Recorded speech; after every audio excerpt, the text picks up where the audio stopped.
நீங்களும் வெண்பாவும் சேர்ந்து இருக்கணும்னு யார்கிட்டயுமே இதெல்லாம் சொல்லிக்க முடியாம தனக்குள்ளேயே மூடி வச்சிருந்து நொந்து செத்துருக்க ஐயா இந்த மல்லிப்புள்ள. என்ன மன்னிச்சிருங்க.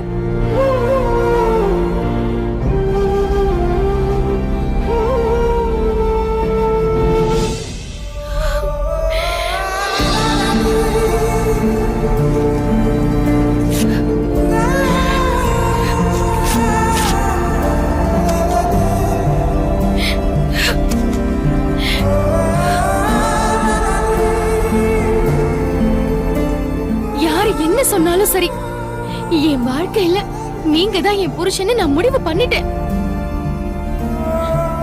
நீங்க நல்லா இருக்கணும்னு நினைச்சு நான் பண்ண ஒவ்வொரு விஷயமும் உங்களுக்கே பாதகமா போயிடுச்சுங்கிறது எனக்கு எவ்வளவு பெரிய குற்ற உணர்ச்சி தெரியுமா? உங்களை பிரிஞ்சு இருக்க முடியும்னு நான் நினைச்சது உண்மைதான்.